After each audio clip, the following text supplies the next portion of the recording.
Mettez-vous d'accord, Valérie Expert. Et nous commentons l'actualité, non plus celle des reines et des rois comme nous venons de le faire, mais celle de nos hommes politiques avec aujourd'hui Benjamin Cauchy qui est en studio. Bonjour Benjamin, bonjour chef d'entreprise. Mathieu Bacchialone, bonjour communicant, Valérie. Président de M2B Conseil. Florence Berthoud qui ne devrait pas tarder à arriver, maire du 5e arrondissement. Il faut dire qu'elle est à l'autre bout de Paris. Est-il besoin de vous préciser que c'est très compliqué de traverser? Il n'y a pas encore besoin de QR code pourtant. Non, mais c'est compliqué de traverser la capitale. Fabrice Hakoun, bonjour, chef d'entreprise, et vous avez publié l'excellent livre Rallumons les lumières aux éditions L'Archipel. Israël réplique à l'Iran, la France appelle à la désescalade. L'Iran ce matin dit nous on n'a rien vu. Et puis évidemment encore et toujours la violence des mineurs avec le discours de Gabriel Attal hier, l'interview sur BFM. Gabriel Attal qui dénonce l'entrisme à l'école, alors ce qu'il n'avait pas fait le matin, qu'il a fait le soir mais pas le matin. Et puis le préfet qui interdit la conférence de Jean-Luc Mélenchon à Lille. On commence avec vos coups de cœur, vos coups de gueule. Mathieu, on va commencer avec vous. Alors, un petit peu de légèreté avant une actualité un peu sombre. Moi, mon coup de cœur, c'est le Red Star. Le Red Star, c'est un club historique qui a été fondé en 1897, club de foot qui est à Saint-Ouen. Et le Red Star, ce soir, peut remonter en deuxième division, en Ligue 2, s'ils battent Dijon. C'est possible ou pas? C'est possible. Ils ont été en tête. Ils ont fait une très belle saison, en tête du championnat national quasiment depuis le début, avec un super entraîneur qui s'appelle Habib Bey. Le Red Star, c'est un club qui a gagné 5 Coupes de France dans l'histoire, qui joue dans un stade mythique, qui est fondé par Jules Rimet qui a notamment créé la Coupe du Monde, excusez du peu. Il a eu dans ses rangs des résistants, notamment Rino Della Negra, qui était un résistant FTP MOI, qui a été fusillé avec le groupe Manouchian au Mont Valérien. C'est un vrai monument, un monument de foot populaire. Et voilà, je suis très heureux qu'on ait la possibilité d'avoir ce club-là à Paris. Il y a évidemment le Paris Saint-Germain, mais avoir un club alternatif, un club populaire. Donc allez Red Star pour ce soir. Écoutez, c'était votre coup de cœur. Il a fallu que vous prononciez le mot foot pour que je sache que vous parliez de football. J'étais sûr qu'on parlait de rugby. Oui, c'est vrai que sur cette antenne, c'est d'habitude plutôt l'Ovalie. J'ai pas trouvé la cote. J'étais en train de regarder sur un pari en ligne pour savoir si c'était le Red Star ou Dijon qui était le mieux placé. Alors, je n'ai pas l'information, donc si les auditeurs sont plus avertis que moi, bonjour Florence Berthoud qui vient d'arriver. Alors Florence, vous, c'est un coup de cœur. Oui, pour les bouquinistes. Ils vont rester en place pendant la cérémonie d'ouverture. Ils vont rester en place pendant la cérémonie d'ouverture. Alors vous savez qu'en fait, le sujet, c'était pas uniquement pendant la cérémonie d'ouverture, parce que la cérémonie d'ouverture va nécessiter au moins, le préfet me le rappelait encore cette semaine, une semaine de fermeture, en tout cas sur tout ce linéaire-là. Donc ils vont pouvoir rester. C'est une jolie victoire, et le préfet a été beau joueur. Il est venu dans ma mairie, on a fait une fête cette semaine avec nos amis les bouquinistes. Franchement, Paris, c'est la seule capitale au monde qui est traversée par un fleuve bordé de chaque côté par des livres. Il y en a 300 000. Enfin, vous savez, il y a à peu près 950 boîtes. C'était totalement déraisonnable de les faire déménager, parce que les faire déménager, ça voulait dire déménager les boîtes. Et nous avions j'avais demandé à ce qu'on fasse une expérimentation. Écoutez, on a eu je ne sais combien de camions, de personnel qui sont venus pour arriver à déménager 4 malheureuses boîtes de 8h du soir à 1h du matin. Est-ce que vous imaginez le coût?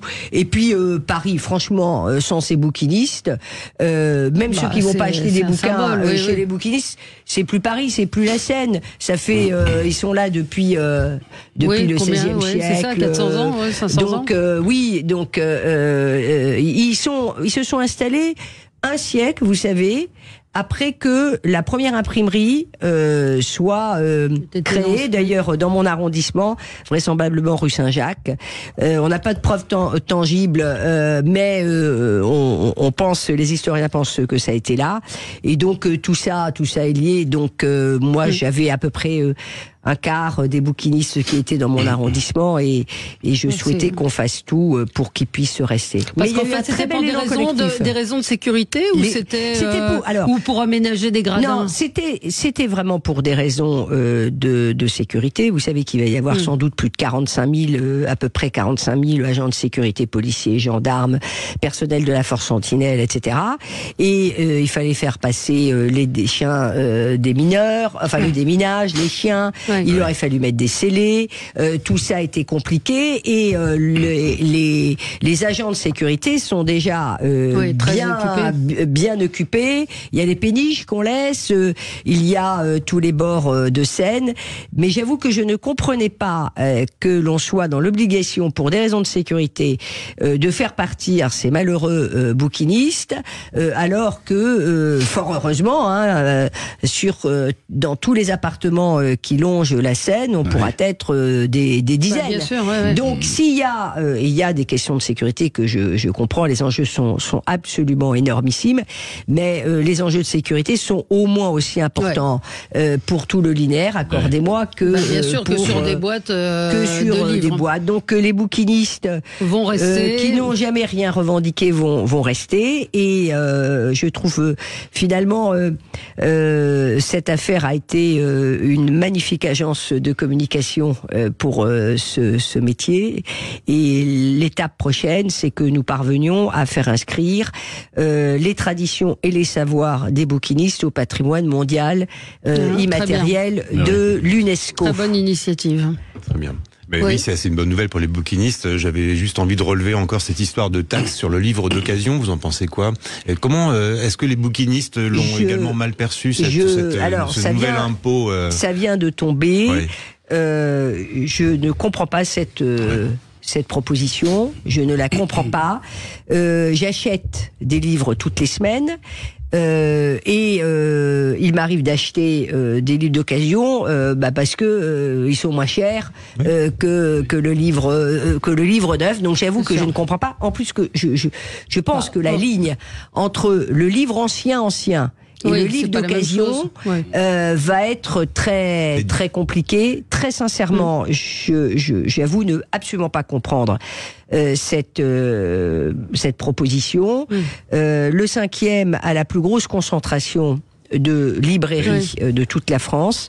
Jamais un de mes libraires ne m'a dit écoutez, vraiment Madame la maire, ça serait bien si quand même on pouvait un peu pénaliser nos camarades. Non, mais il y a des choses assez incompréhensibles autour du livre. Moi, je ne comprends pas bien l'autorisation de la publicité pour les livres. Enfin, je m'interroge l'autorisation de la publicité pour les livres à la télévision. Alors, les arguments du ministère de la Culture et de certains éditeurs qui ne sont pas très nombreux disent mais justement, ça va amener les gens à lire, sauf que ce ne seront que des best-sellers, que des livres qui ne sont pas forcément d'une grande qualité. Donc c'est vrai que c'est une question. Est-ce qu'on doit lire à tout prix et n'importe quoi?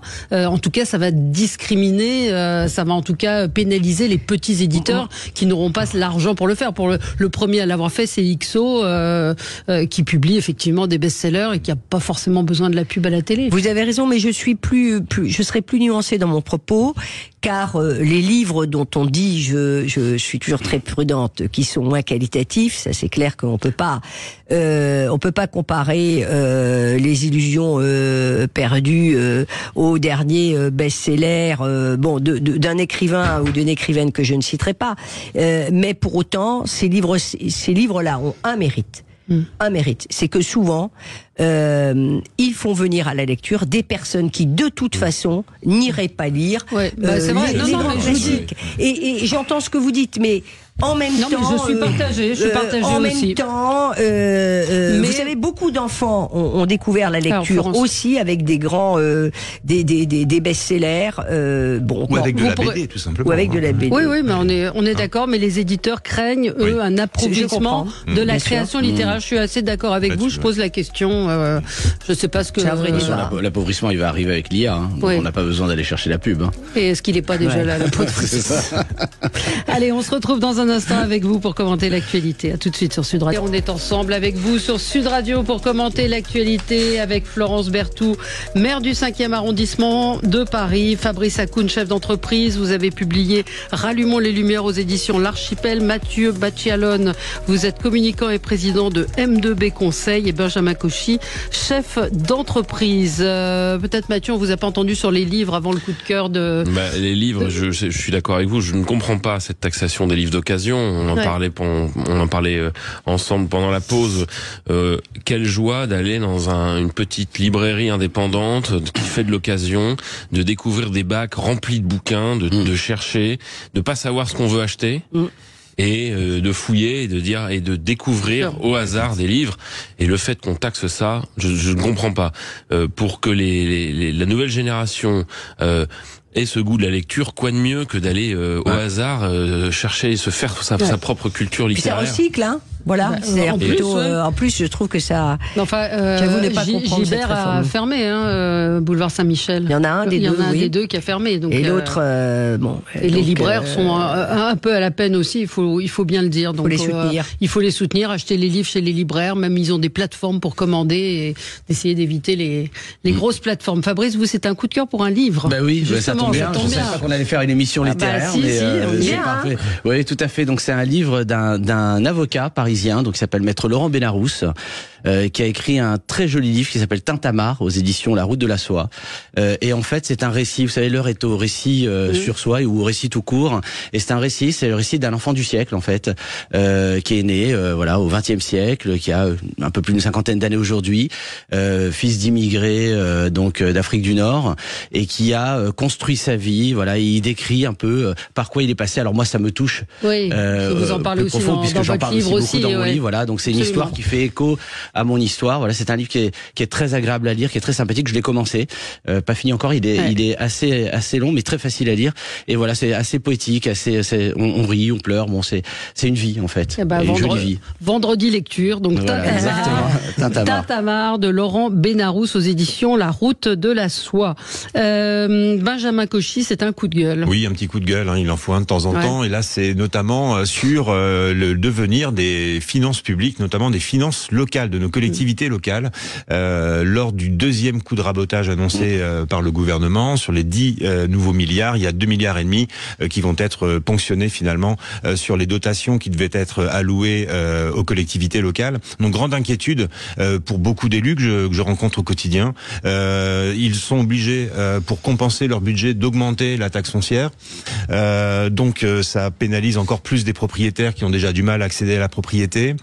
Ils ont déjà subi la suppression de la taxe d'habitation qui, au-delà de supprimer des finances, ont également coupé ce lien qui existe entre les habitants d'une ville qui ne sont pas propriétaires avec la collectivité locale, avec une mairie. Quand on ne sait pas ce que représente le coût d'une école, le coût de l'entretien d'une voirie, on coupe ce lien finalement démocratique qui est le lien fiscal qui participe à la démocratie pour moi. Donc je suis extrêmement inquiet sur le devenir des finances de nos collectivités. Et puis je mettrai en parallèle également ce qui est annoncé, à savoir la réduction de la durée d'indemnisation du chômage qui est dans les cartons et qui risquerait forcément de faire basculer une partie de la population sur le RSA, je vous le donne en mille, qui est financé par les départements et pas par l'État. Donc, coup de gueule sur finalement des annonces, comment dirais-je, un petit peu fantomatiques du gouvernement à nous dire qu'il ne va pas augmenter la fiscalité, mais qui finalement est en train de charger la mule des petites communes. Donc, coup de gueule là-dessus. Oui, Fabrice. Merci beaucoup de le faire parce que c'est d'autant plus grave qu'en fait, moi j'analyse le problème que traverse la France comme étant lié essentiellement à la centralisation et à l'État jacobin en fait, qui essaye de tout tenir. Et donc, je trouve que la décentralisation était absolument essentielle. Donc, c'est un coup porté à la décentralisation. Et je pense que c'est un très gros souci, en fait, pour l'efficience de la politique en général. Oui. Commentaires, on en parlait la semaine dernière sur les élus locaux et la complexité. Florence Berthoud est là, elle en parlera mieux que nous, mais aujourd'hui, il faut être vraiment pour s'engager et vouloir être encore élu local. Il faut le vouloir. C'est un sacerdoce. Et pourtant, on le voit au quotidien. Sans les élus locaux, ce pays ne serait pas ce qu'il est. Et on a beaucoup. Je vais pas refaire ce que j'ai dit la semaine dernière, mais heureusement que les maires sont là. Il y a beaucoup qui lâchent. Il y en a beaucoup qui lâchent. Et là, comme disait Benjamin, c'est un coût supplémentaire effectivement sur ce sacerdoce. Et pourtant, les élus locaux sont fondamentaux dans plein de territoires pour accompagner les populations, faire émerger les projets. Tout a été bien dit. Oui, tout a été dit. Mais moi, je voulais vous faire écouter un extrait du zapping de ce matin de Gilles Gansman qui a relevé cette information après les émeutes qui ont eu lieu dans un certain nombre de villes où il y a des infrastructures qui ont été détruites, qui n'ont pas pu reconstruire d'ailleurs certaines de ces infrastructures. Maintenant, les assurances les lâchent. Oui. Écoutez. Bien au 30 juin, nous ne sommes plus assurés. 30 juin 2024. Plus d'assurance d'ici quelques semaines pour la commune de Laxou, près de Nancy. Le maire est très inquiet. Ça arrive quelques mois après les émeutes. Les émeutes, jusqu'à preuve du contraire, les maires n'en sont pas responsables. Et du coup, on est plusieurs maires à être dans ce cas de figure, à avoir vu nos contrats résiliés. Donc c'est incompréhensible, mais c'est surtout inacceptable. En un an, plus de 200 communes auraient reçu ce courrier de résiliation. Des assurances découragées par les incidents de l'an dernier, mais aussi par les événements climatiques. À Laxou, ce sont les émeutes qui ont coûté cher, plus de 100 000 €. Ce gymnase avait aussi été vandalisé quelques jours plus tôt. On a perdu nos tables de ping-pong. Vous comprenez bien que si la commune doit devenir son propre assureur, ce gymnase-là, c'est compliqué de le réouvrir tout simplement. Voilà.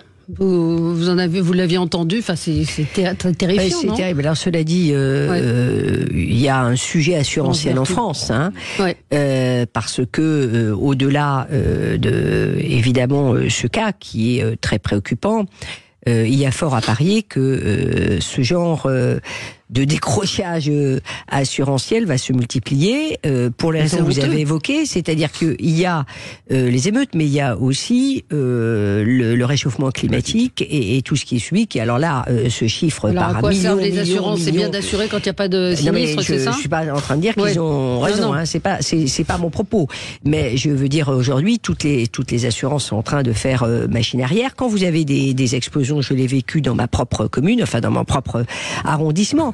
Des explosions, vous vous rendez compte que, par exemple, alors que on a été objectivement plutôt bien suivi par les assurances, mais même là, il y a un moment où on décroche, parce que l'assurance, elle vous dit, nous, on vous a assuré les ouvrants, qui évidemment ont tous explosé, après le drame du 277 rue Saint-Jacques, mais on vous avait assuré les fenêtres version d'il y a 50 ans.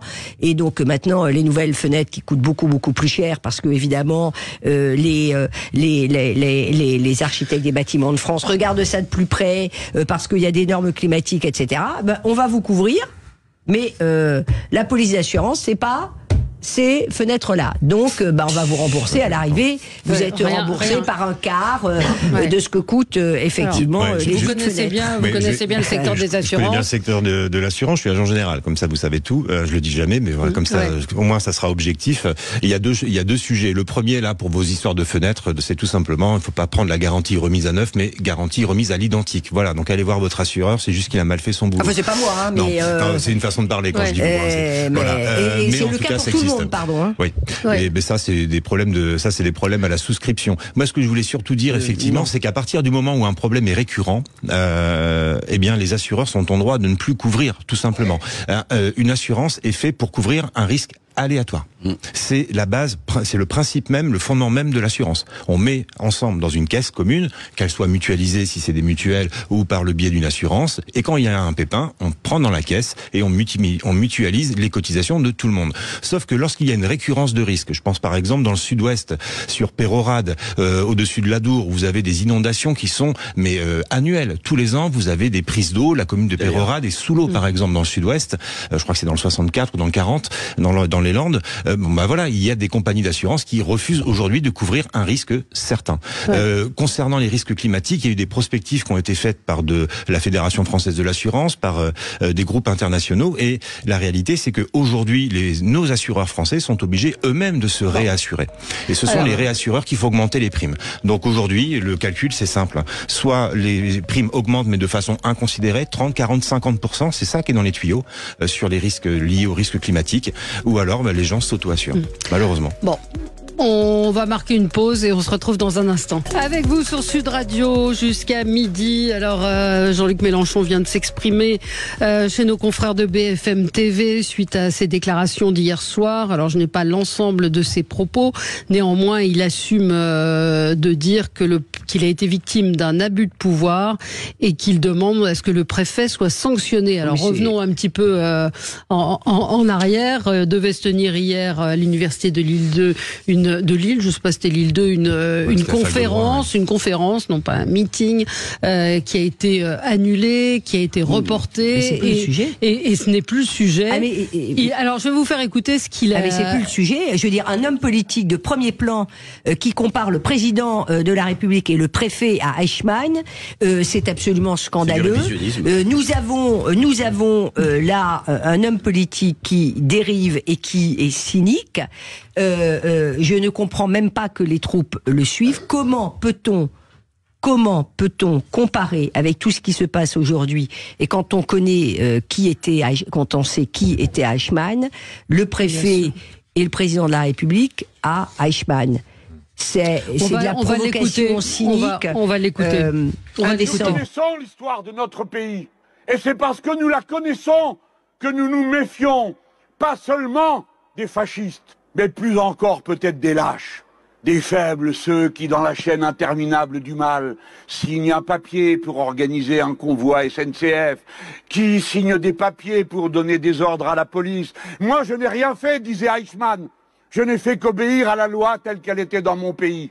Alors ils disent qu'ils obéissent à la loi, et ils mettent en œuvre des mesures immorales qui ne sont justifiées par rien ni personne. Celui qui a cédé, président de l'université, dont on me dit que par ailleurs c'est un brave homme, ce que je veux bien croire. Mais à l'instant où il avait à décider, il n'était plus un brave homme singulier, il était le président d'une université, c'est-à-dire d'un lieu de la liberté de l'esprit, où il faut, quoi qu'il en coûte, tenir bon pour la liberté. Non, mais voilà. C'est lunaire ce qu'on entend. Vraiment, enfin moi je suis extrêmement... C'est pas lunaire, c'est choquant. Enfin oui, et puis c'est extraordinairement choquant, bien sûr, c'est ce que je disais tout à l'heure. Je veux dire, il faut raison garder. On peut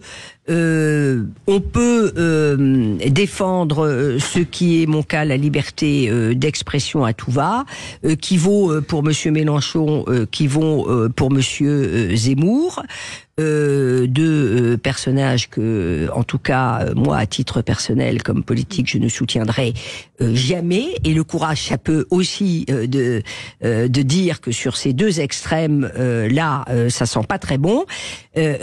Ok, pour qu'ils s'expriment, mais les comparaisons qu'il fait, pardonnez-moi, sont des comparaisons absolument insupportables et indécentes. C'est de la bouillie intellectuelle. Il se gargarise de comparaisons historiques. Alors, on sait qu'il aime bien étaler sa culture, qui est sûrement très grande, mais là, il y a des parallèles historiques qui sont complètement absurdes. Il se gargarise de mots, il se paye de mots. Je sais pas si vous avez vu les images. En plus, on le voit, il y a une gestuelle qui est très... Mais même dans la voix, moi, ça me frappe ce qu'on vient d'entendre. Les vieux... on se prend sur Hitler. Il y a tout un aréopage d'élus derrière, avec leur écharpe tricolore, qui sont, si vous regardez les images, on les voit derrière. À part Sophia Chikirou qui... Mais je sais pas, j'ai l'impression qu'il y a... Moi, j'en ai discuté avec des personnes qui me disent qu'il y a un côté, ils sont terrorisés, ils savent pas quoi. Et moi, je pense que c'est même au-delà. Il y a un côté, ils sont admiratifs. C'est-à-dire que... Je pense que c'est les deux. Il y a un peu des deux, mais il y a une dérive effectivement très cynique de la part de Mélenchon qui a débuté il y a un petit moment, à partir du moment où il comprend qu'il n'a pas pu arriver au deuxième tour, et on sait très bien le calcul de se dire qu'on peut aller récupérer un électorat et de le flatter par des biais communautaires. Et il y a aussi Et il y a aussi ces élus qui lui doivent tout, qui lui doivent tout, qui lui doivent tout et qui sont dans une sorte de culte du chef. Parce que moi, je veux bien qu'on dise beaucoup de choses sur la France insoumise qui se prétend ultra démocratique, mais s'il y a bien un parti où il y a le culte du chef et où tout et très peu de démocratie interne, aucune démocratie interne, et 3 ou 4 personnes qui dirigent tout. Il y a eu, on les connaît, des purges de la part des opposants, de ceux qui étaient avant 2017 sur la ligne plus républicaine, à savoir Charlotte Girard, François Koch, Georges Kuzmanovic. Tous ces personnes-là ont été purgées, vraiment. Et il reste cette petite bande qui est autour de lui et ce culte du chef. Et c'est vrai que cette déclaration, ce meeting improvisé dans la rue hier à Lille est assez glaçant, je trouve. Assez terrifiant, en demandant en plus l'interdiction de CNews, c'est-à-dire que lui-même se plaint d'être victime de censure et en mettant des cibles dans le dos. On n'aime pas CNews, mais la chaîne existe. En mettant une cible dans le dos du pauvre président d'université qui est un brave homme ou pas, c'est ce que disait Benjamin, qui est un brave homme ou pas. Voilà.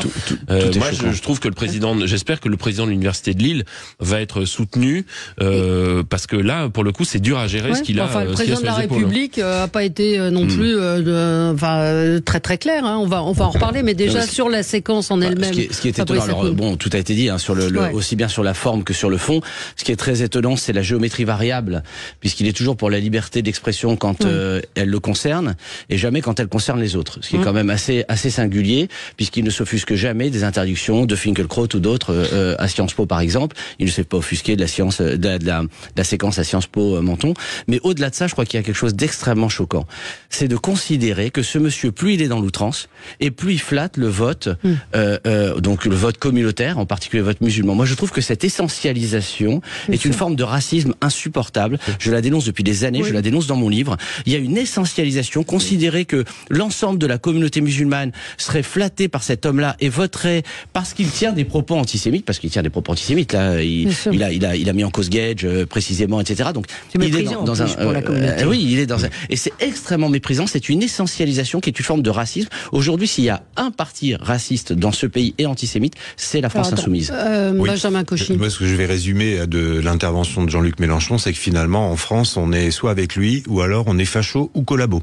Parce que c'est clairement ce que j'ai compris du portrait qu'il avait dressé du président de l'université. C'est un collabo et on rappelle quand même qu'Eichmann, quand même, c'était l'organisateur de la solution finale. C'est une forme de révisionnisme insupportable. Tout le monde ne connaît pas forcément qui était cette personne. D'ailleurs, il parle des trains. On est clairement dans une dérive. Oui, voilà. On est clairement dans une dérive qui, pour moi, nécessiterait que la justice se pose aussi la question, au-delà effectivement de la liberté d'expression à incarner, mais des dérives qui sont pour moi délictuelles. À partir du moment où il y a de l'antisémitisme, il doit y avoir sanction. Ça a été le cas pour d'autres intellectuels dans ce pays, il faut le faire. Faut être clair. Je pense que Monsieur Mélenchon fait un calcul extrêmement cynique. Oui. Depuis le début de la campagne des européennes, il faut quand même rappeler que son parti piétine, pour ne pas dire patauge. Bon. Donc à partir du moment où ça patauge, il veut... tous les moyens sont bons. Tous les moyens sont bons. Et la com, où il a un certain talent, est mis évidemment au service d'une manière très cynique de sa campagne. Et quand vous dites, j'espère qu'il y aura des procès, moi je suis des poursuites, moi je suis pas sûr, parce que je pense qu'il n'attend que ça. Et je pense que la scène de ce matin est faite précisément pour que des associations qu'il connaît bien d'ailleurs, avec qui il a souvent été en indélicatesse, lui fassent des procès. Voilà, pour le CRIF ou autre. Et je suis pas sûr qu'il fasse sauter à pieds joints dans cette provocation qui n'a d'autre but, justement, que l'on parle encore en disant, vous voyez, nous portons atteinte, on porte atteinte à la liberté d'expression. Pour le moment, en tout cas, tout ce qu'il fait marche pas bien parce que, encore une fois, son parti piétine totalement dans les sondages. Je suis d'accord, Florence a raison. En termes de calcul électoral, en fait, on voit ce virage qui a été fait. Et je suis pas sûr, d'ailleurs, qu'en fait, à terme, 2030, ce soit même, si on est très cynique, ce soit même un bon calcul, parce qu'en réalité, certes, il peut essayer de gagner un nouvel électorat, mais il en perd aussi beaucoup. Ce qui me manque aujourd'hui ce matin, j'aimerais bien entendre quelques voix de la gauche républicaine. On est un peu orphelin dans ce pays d'une gauche républicaine, et que la gauche se résume pas à la France insoumise en réalité. Alors, apparemment, il s'est justifié en disant il y a eu méprise sur ses propos. Il dit que ça a été déformé et qu'il citait un ouvrage. Mais néanmoins, quand on cite même un ouvrage et qu'on parle de la Ralph du Veldiv pour mettre en perspective l'interdiction d'une de ses conférences, ce sont des parallèles. Il a fait le passage que nous avons écouté, même s'il est retiré de l'ensemble du contexte de l'interview, il fait des parallèles qui sont pour le moins tout à fait douteux. C'est évidemment inexcusable. Oui, alors une auditrice me dit Rima Hassan est sous protection policière, elle reçoit des centaines de menaces de mort. Oui, elle a aussi traité Rachel Kahn d'ordure. Donc il y a un moment, bon. Je ne confinirai pas ma phrase. On se retrouve dans un instant avec vous sur Sud Radio. Et un auditeur me reproche de taper que nous tapions sur Mélenchon, mais je pense qu'il, c'est un peu lui qui nous en donne l'occasion, non me semble-t-il. Non, il ne s'agit pas de taper sur Mélenchon. Il s'agit de dire que quand on est un homme ou une femme politique responsable, on ne peut pas tout, me semble-t-il, tout dire. Voilà. Le président de la République hier, a affirmé qu'il fallait que tout le monde puisse s'exprimer, donc il est carrément en contradiction. Non, il rappelle le droit, ce qui est vrai. Il y a un principe. Non, il n'a pas dit ça, pardonnez-moi. Le président de la République a rappelé qu'il y avait un principe qui était la liberté d'expression. Que chacun puisse exprimer sa voix. Mais il faut entendre la fin aussi, il y a un cadre. Et notamment, ce cadre interdit les propos antisémites. Donc, on n'a retenu qu'une partie de ce qu'a dit le chef de l'État. Invoquant un risque, un trouble de l'ordre. Voilà. Non, il l'a pas. Je suis pas sûr qu'il l'ait dit. Je suis pas sûre. Invoquant un risque de trouble à l'ordre public, la préfecture du Nord a interdit la conférence, l'université de Lille, etc., pour la sérénité des débats. Mais quand un préfet prend ce genre de décision, surtout concernant un chef de parti, j'imagine que l'Élysée ou au moins le ministère de l'Intérieur est au courant. Donc il semble quand même un petit peu lâcher le préfet. Il aurait pu, plutôt que de dire chacun doit s'exprimer en même temps, dire... il rappelle le principe de la liberté d'expression, mais dire par exemple que ce matin, moi je l'assume, Monsieur Mélenchon est complètement passé de l'autre côté de la ligne jaune. Pour autant, je considère qu'il est libre de s'exprimer. Et s'il a des propos qui sont des propos manifestement antisémites, qui poussent au racisme, il y a une loi qui interdit aussi ce genre de dérive. Il y a quand même une ambiguïté. Je suis favorable à ce que les gens puissent s'exprimer librement, quand bien même je combats leurs idées, en précisant les lois de la République et la République répriment les propos racistes, antisémites, etc. Et puis, c'est le en même temps. C'est en même temps. Et puis après, je pense que pour un peu clore en fait cette séquence, il faut juste comprendre que dans ce pays, quand on est de gauche, on a une présomption d'humanisme, et quand on est de droite, on a une présomption de fascisme. Malheureusement, ça fonctionne comme ça depuis des années. Et je peux vous dire que ce que fait aujourd'hui Monsieur Mélenchon, ça ne fonctionne plus. Monsieur Le Pen n'a pas fait le 10e. Je suis désolé de le dire comme ça. Et pourtant, il y a eu un front complet contre lui. Quand même. C'est pas mieux que de comparer Eichmann. Non, je ne dis pas que. Pour le coup, Marine Le Pen, quand elle a repris le Rassemblement National, il me semble qu'elle a fait quand même place nette, si je puis me permettre cette. Mais je peux vous dire que ça générait beaucoup plus de réactions. Coupé court à tous ces dérives. Il y avait des scandales aussi. On est tout à fait d'accord. C'est pas moi qui vous dire le contraire, mais par contre, elle était objectivement révisionniste. Oui, mais bien sûr, il était révisionniste antisémite, mais il y avait un front contre lui, ce qui n'est pas le cas aujourd'hui avec Mélenchon, je suis désolé. Oui.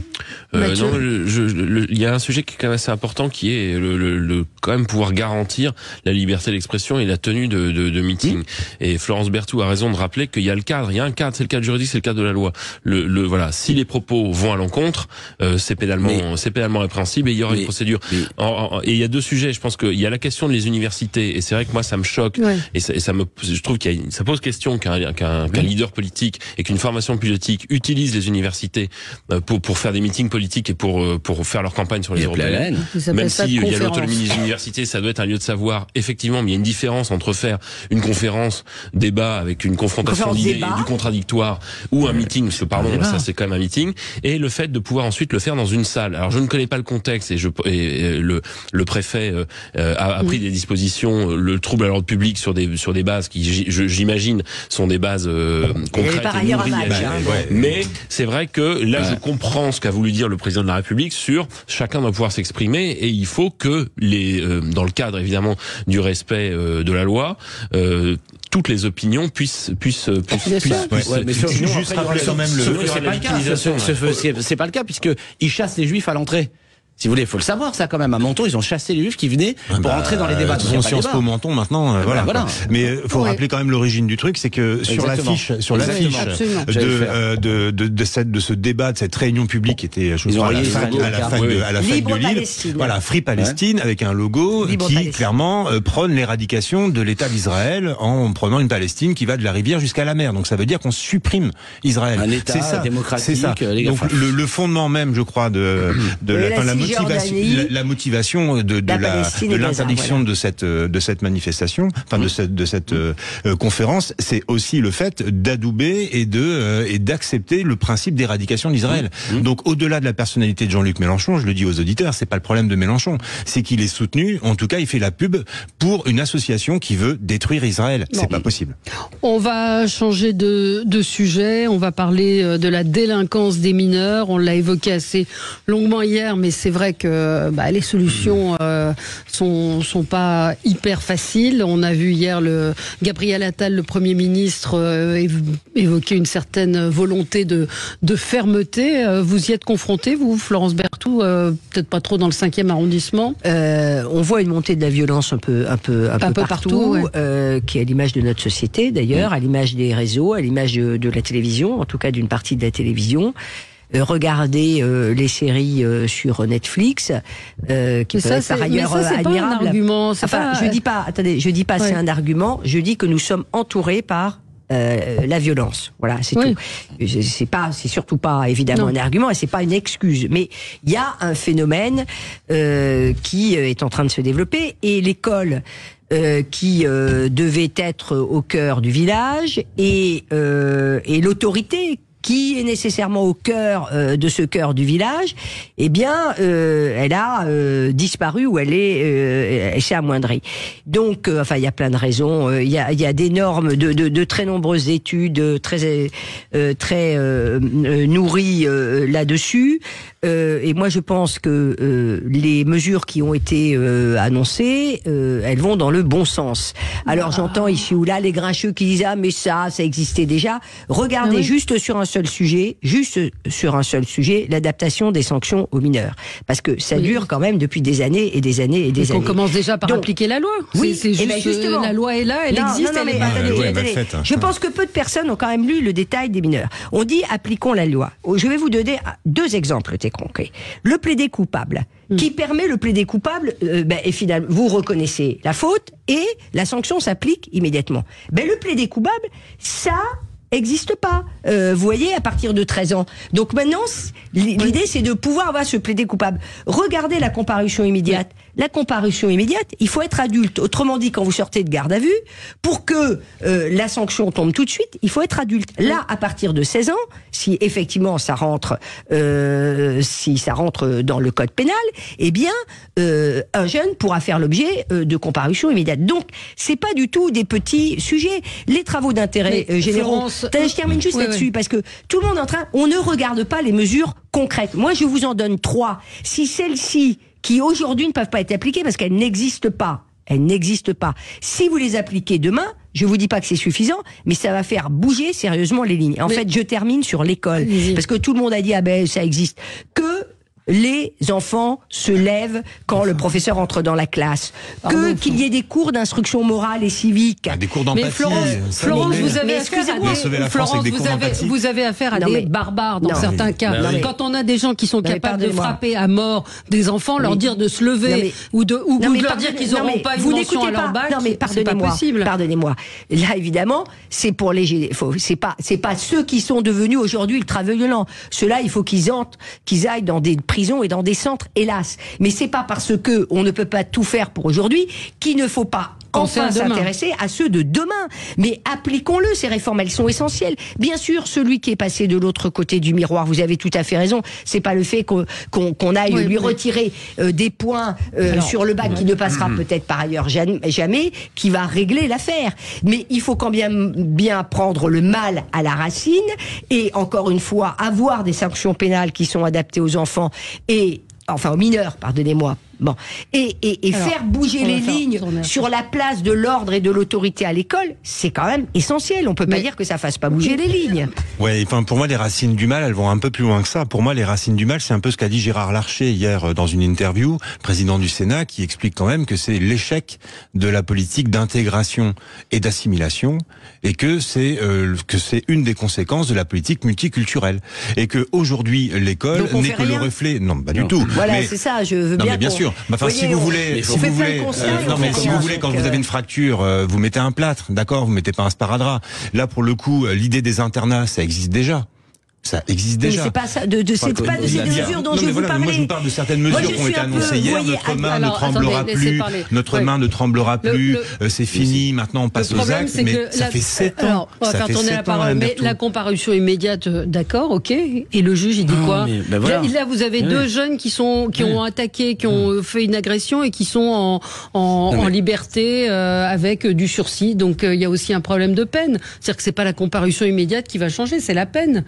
Qui peut aussi, c'est la punition immédiate. Oui, mais c'est ce que visent ces réformes d'adaptation des sanctions. Le problème, c'est que je pense qu'il n'y a pas un seul problème. Il y a un cumul de problèmes. Il y a un problème effectivement lié probablement à l'intégration et au complexe que l'on a en France, comme si on voulait livrer nos enfants comme victimes expiatoires de ce qu'on a fait au moment de la colonisation. Et que donc du coup, comme à un moment donné, on a été trop dur à l'égard de certaines populations quand on a colonisé ces territoires, eh bien aujourd'hui, on n'a plus le droit d'aucune autorité vis-à-vis de ces populations quand elles sont sur notre territoire. Ça, c'est un point. Mais je pense que c'est pas le seul. Il y a plus globalement l'idée que l'ordre public est une valeur un peu fasciste, de droite, d'extrême droite, qu'il faudrait laisser la liberté totale à tout le monde. Vous savez, moi, j'ai une phrase. C'est pas la liberté, c'est quand même une police des mœurs. Non, bien sûr, oui, quasiment.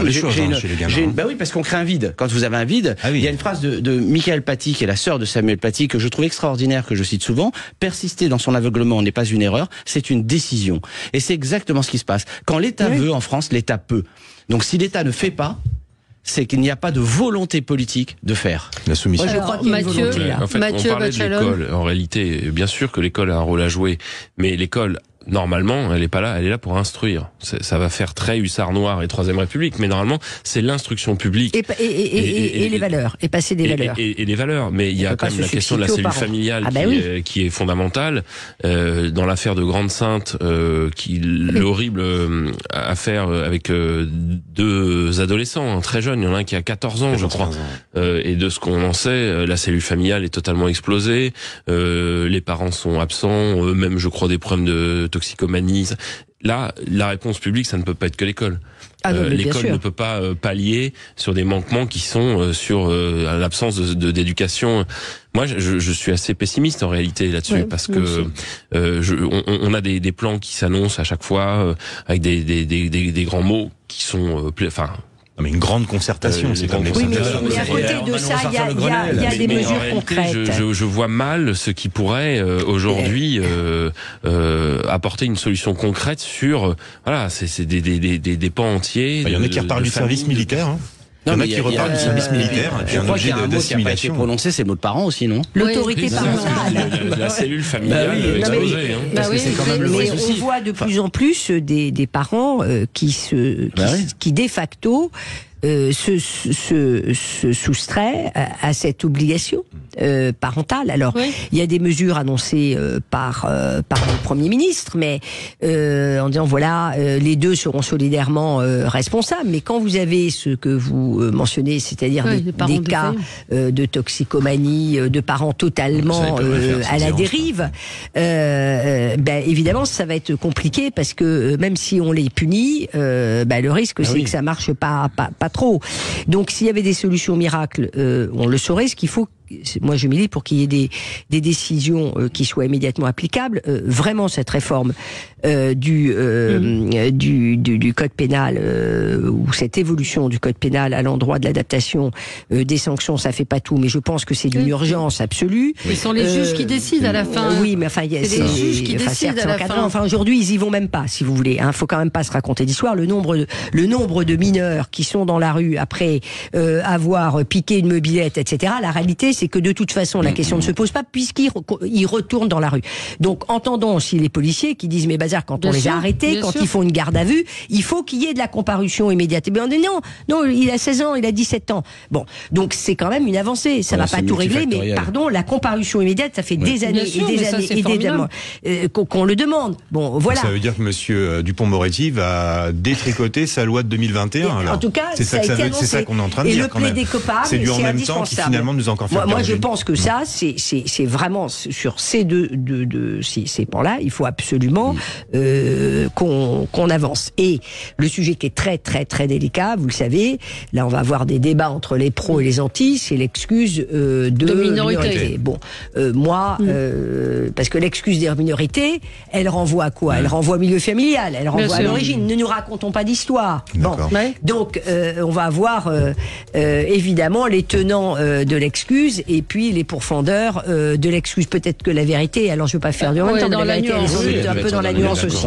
Allez, on se retrouve dans un instant avec vous sur Sud Radio. À tout de suite. Autre sujet compliqué abordé par Gabriel Attal. Il dénonce un entrisme islamiste prônant les préceptes de la charia, notamment dans les écoles. Et hier, j'entendais dans une revue de presse, j'ai pas retrouvé cet article, un article qui évoquait des revendications de certains enfants qui ne veulent pas, par exemple, dormir dans le même, faire la sieste dans des petits, petite section de maternelle, enfin grande section de maternelle ou primaire, qui ne veulent pas faire la sieste dans le même dortoir que des garçons, ou qui ne veulent pas écouter de la musique parce que c'est contraire aux préceptes de leur religion. Donc hier, Gabriel Attal a évoqué ces questions-là quand il était à Viry-Châtillon. Je sais pas ce que. Oui, mais là pour le coup, faut rien laisser passer sur ces choses-là.